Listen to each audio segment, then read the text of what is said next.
Qeveria ka rishikuar për herë të katërt buxhetin e shtetit, duke vendosur dhënien e një bonusi fundviti prej 15.000 lekësh për personat me aftësi të kufizuar, një kategori që nuk ishte përfshirë më herët në aktin normativ të muajit tetor, kur përfituan vetëm pensionistët. Sipas ndryshimeve të miratuara, bonusi do të përfitohet nga familjet që trajtohen me ndihmë ekonomike, personat me aftësi të kufizuar si dhe kujdestarët e tyre. Por përfaqësuesit e shoqatave të PAK shprehen kritik ndaj këtij vendimi.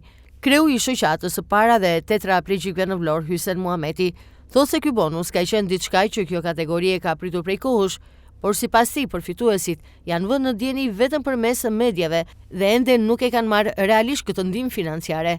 Kemi qenë në pritje të këtij vendimi, vetëm në arsye se personat me aftësi të kufizuar kanë një pagë jashtëzakonisht të ulët, duke evaluar nga 76-78.000 lekë deri në 130.000 lekë. Kështu që qeverin e falenderojmë për këtë që çka ka bërë për bonusin e fundvitit për personat me aftësi të kufizuar, po atë çka kemi dëgjuar në televizor, domethënë atë mund të themi dhe mund të propagandojmë. Gjë tjetër më tepër ne nuk dimë rreth këtij shpërblimi.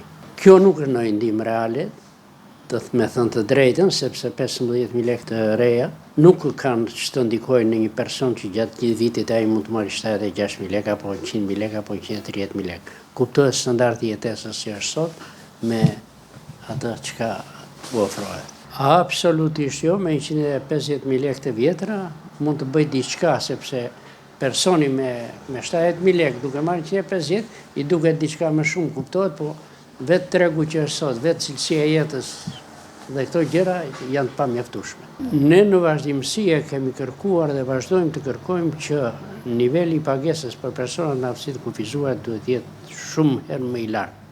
Kuptohet, të paktën duhet jetë 70% e pagës minimale që propagandohet nga qeveria. Në qoftë se një person merr 40.000 lekë, personi me aftësi të kufizuar duhet marrë 28.000 lekë. Në qoftë se si vjetë që ajo paga minimale vajti 500.000 lekë, duhet me ses bën që 70% e pagës minimale duhet i ofrohet personit me aftësi të kufizuar.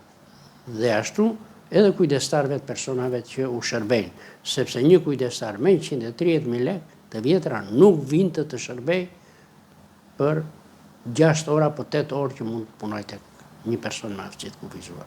Personat me aftësi të kufizuar pikë së pari është standardi i jetesës me këto shumë pak lekë që ata marrin që u ofrohet, e dyta kushtet, shërbimet nuk i marrin, nuk ka shërbime për personat me aftësi të kufizuar, që vendimi i qeverisë thotë që në qoftë se një person me aftësi të kufizuar vlerësohet në vlerësimin që i bëhet nga Komisioni Biopsikosocial dhe ai vlerësohet me X pagesë, 100 apo 120.000 lekë apo 130.000 lekë, duhet i ofrohen shërbimet më pasme. Shërbimet më pasme këtu nuk ka.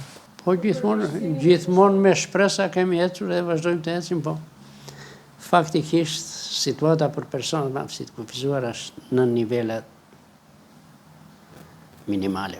Muhameti thekson se bonusi prej 15.000 lekësh nuk përbën një ndihmë reale për personat me aftësi të kufizuar, të cilët gjatë gjithë vitit trajtohen me një pagesë mujore rreth 7.600 lekë.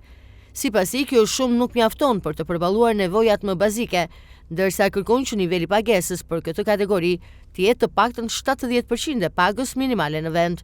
Shoqatat kërkojnë që mbështetja për personat me aftësi të kufizuar të mos jetë e përkohshme apo simbolike, por të reflektohet në politika afatgjata dhe në rritje të qëndrueshme të pagesave mujore.